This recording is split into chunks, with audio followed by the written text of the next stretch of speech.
The snow had already begun to claim him by the time she saw the dark shape on the road. It lay crooked where the pines thinned, half-buried, the white around it bruised and melting to a rusted pink. Evening pressed down from a colorless sky, and the forest held its breath. She slowed her mare, listening. Wind hissed through needles. Somewhere far off, iron rang once, then went quiet. She dismounted and knelt, boots sinking. The man was young enough to still look surprised by pain. His coat was split at the shoulder, the wool stiff with blood. When she touched his neck, she felt a pulse, faint as a trapped moth. Relief flickered and died, replaced by the colder truth. Alive meant hunted. Dead men did not bleed trails. "Stay," she whispered, though she did not know if he could hear. His lashes fluttered, breath fogged, thin and uneven. She had learned to read roads. This one was a promise and a warning both, ruts cut deep by freight wagons, hoofprints fresh and many. Whoever had shot him had not lingered. That meant they were coming back or already near.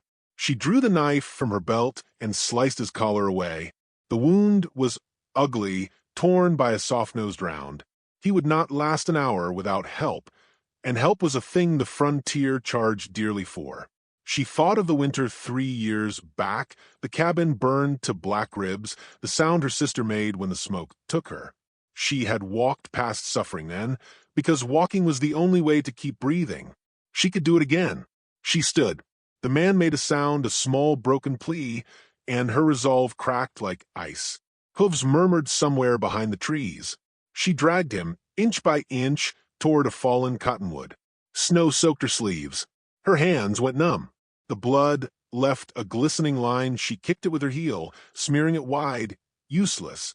She wedged him into the shadow and pressed snow to his shoulder, biting down on the scream she wanted to loose at the waste of it. He stirred. "Water," he rasped. She gave him a swallow from her canteen, counting. He drank like a man learning thirst anew. His eyes opened fully, then pale and intent. He coughed, red staining his lips. "They'll kill you." "Quiet," she said. "Save your breath." The horses came into view between the trunks, 4 of them, their riders bundled dark against the cold. The lead man leaned forward, scanning the road. She felt the weight of her rifle like an accusation across her back. 4 against 1. The odds the land favored were not hers.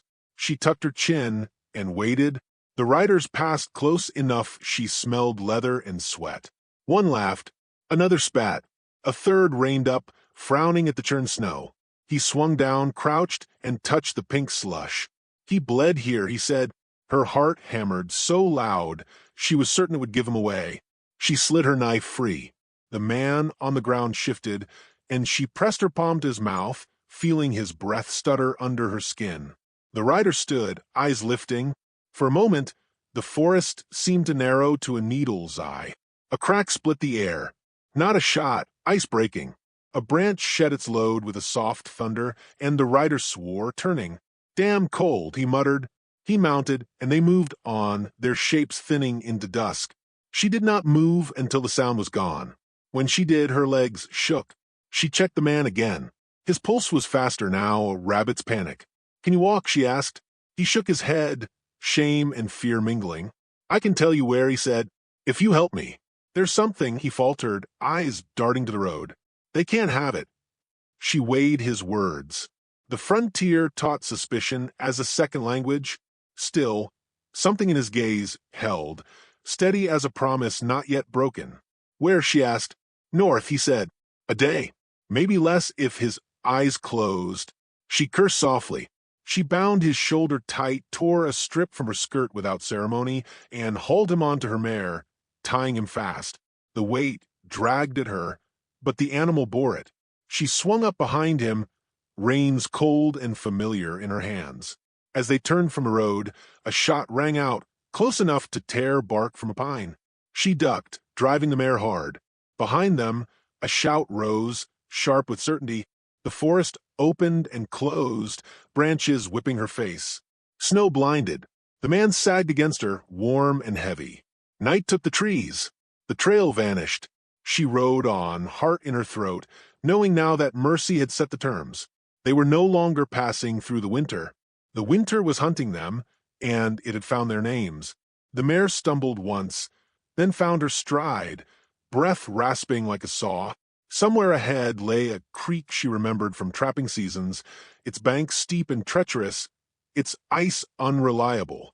If she could reach it, tracks would vanish and sound would die. If she failed, riders would close the distance with the patience of men who knew the land owned them. The man stirred, fingers clutching her coat, and whispered a name she did not know, or perhaps a prayer meant for another sky. She felt the truth of him then, heavy as his blood. Whatever he carried was worth killing for and worth to keep. A lantern flared behind them, bobbing, then two. Shots followed, furious, cracking the dark. She leaned low, urging the mare toward the creek's black line, the wind stealing tears from her eyes. Ice gleamed ahead, a promise and a threat. As the first hoof struck it and the world rang hollow, she understood the choice she had made. There would be no turning back. Not for him, not for her, not for whatever waited on the far bank, breathing and ready. The ice held by grace alone. It sang beneath the mare's hooves, a thin, aching note that followed them into the trees before the creek swallowed the sound. She did not slow until the bank rose sharp and dark, forcing her to swing wide and ride blind. When she finally reined in, the mare shuddered, sides heaving, steam pouring from her like a confession. The man sagged forward, his weight dragging at her arms. She slid down and caught him, boots skidding, and together they fell into the snow. For a moment she lay there, listening. No shots, no shouts, only the wind, low and constant, and the creek grinding ice on stone. She rolled him onto his side and pressed her ear to his chest.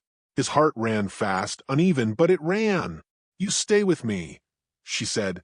Not kindly, not cruelly, but as one speaks to a stubborn mule. "You hear?" They needed cover. She hauled him toward a stand of spruce and found a lean-to half-collapsed, old trapper work by the look of it. The roof sagged but would hold snow. She dragged him inside, set to work with hands that had stopped shaking only because there was no room left for fear. She built a fire small enough to hide, coaxed from punk wood, and a spark she guarded like a secret. When flame took, it smelled of resin and old winters. She cut his coat away, and the truth of the wound stood plain. The bullet had torn through muscle and lodged shallow. Luck, ugly as it was, had chosen him. She boiled her knife, bit down, and dug. He woke, screaming, thrashing weakly, and she held him with her knee and a steady voice. "Breathe," she said. "Now." When the slug came free, she dropped it into the snow, black and misshapen, and bound him tight. He fainted then, mercifully, and she leaned back against the wall, breath coming in sharp pulls. Night deepened.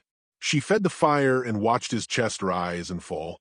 At some hour he woke, eyes glassy but present. "You could have left," he said. "So could you," she replied. She gave him water, careful. He swallowed, grimaced. "They're close," he said. "Men like that don't quit." "What did you steal?" she asked. He smiled, a tired thing. "Truth," he said. "It weighs more than gold." She did not press him.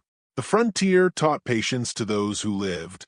At dawn they moved, following the creek upstream where tracks broke and vanished.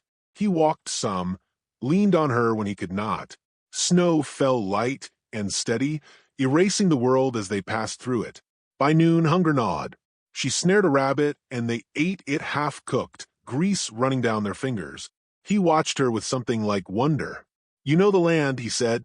"I learned," she said, same as anyone who wanted to keep breathing. By afternoon, the wolves came. Not in a pack, not bold, but close enough to keep the edge sharp. Yellow eyes slipped between trunks. She fired once to warn them, the crack loud in the hush. The wolves melted back, patient. The man stumbled then, blood seeping fresh through the bandage. She swore and dragged him into a cut bank, a narrow hollow where the wind passed over them. They waited, breath held, until dusk chased the eyes away. They reached the river as the light went thin. Ice rimmed the banks, the center black and moving. The crossing was a gamble, but the other choice was worse. She went first, testing, each step a question. Halfway across, the ice gave with a sound like a gunshot. Cold seized her legs. She went under, the river grabbing hard, and the world became noise and pain. Hands caught her collar and hauled. She broke the surface, choking, hauled herself onto a shelf of ice, shaking so hard her teeth rattled. The man lay beside her, white-faced, eyes fierce. "Don't die," he said, and laughed, weak and wild. On the far bank they collapsed, gasping. He pressed something into her palm, wrapped in oilcloth. "If I don't make it," he said, "this has to." "What is it?" she asked. "A ledger," he said. "Names, payments, things men kill to keep quiet." They did not linger. They climbed into timber, moving until their legs burned. Night took them again, and with it the sound of hooves. Lanterns bobbed below, reflections shivering on ice. She pulled him into a thicket and held him while the riders passed. Close enough she heard breath and curse and the creak of saddle leather. When the light faded, she let herself breathe. They made a camp small and mean. He slept. She watched. In the dark, she thought of the choice she had made and the road narrowing ahead. At dawn, he woke fevered, eyes bright. "They'll catch us," he said, "unless we stop running." She met his gaze, steady as frost. "Then we don't run," she said, and the truth of it settled between them, heavy and sure, as the riders turned back toward the river, certain at last of where the trail would lead. The riders came at first light, patient as death. She heard them before she saw them. The low thunder of hooves softened by snow, the jingle of iron that no wilderness ever truly swallowed. The man stirred beside her, fever gone, eyes clear in a way that frightened her. He knew what dawn meant. He pushed himself upright, favoring the wounded shoulder, and smiled as if the day had brought good news. "This is where it ends," he said, not as surrender but as decision. They chose the ravine because it forced the fight narrow. The land fell away in a broken cut where winter gnawed stone to bone, the creek far below choked with ice. Trees leaned out over the drop, like witnesses unwilling to step closer. She led him there, boots biting, breath sharp, mind quiet in the way it became when there was nothing left to bargain with. She counted her rounds. 5. He had 3 in the pistol. He carried like a promise he had never meant to keep. The first rider showed himself between the trunks, rifle slung easy, confidence worn like a coat. She fired, and the sound split the morning. He went down hard, rolling, and did not rise. The others answered at once, shots tearing bark, snow exploding in white bursts that stung her face. She moved, dragging the man back from the edge, her voice a hard line. "Stay low." He laughed, breathless, and obeyed until he did not. They pressed closer, spreading, smart enough to learn. One flanked left, another right, boots careful. She shot again and missed, curse shifted. The man rose and fired twice, each shot deliberate. A rider screamed and fell, hand clawing at red that bloomed bright against the cold. Smoke hung, bitter. Her hands were steady. Her heart was a drum. A bullet struck stone near her head, and the chips cut her cheek. She tasted iron and smiled, fierce and brief.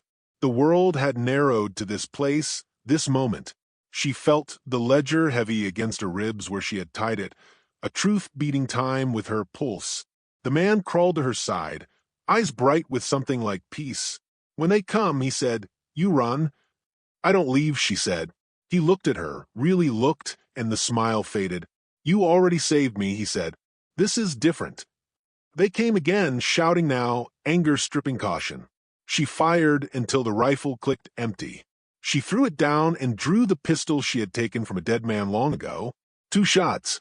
One fell. The other stumbled and kept coming, wild-eyed. The man stepped into her line, raised his pistol, and fired. The rider fell at his feet. The man sagged, blood spreading, darker than before. He leaned against her, heavy as truth. More hooves. She could hear them, feel them, the certainty of numbers. She dragged him toward the edge. Below, ice grow.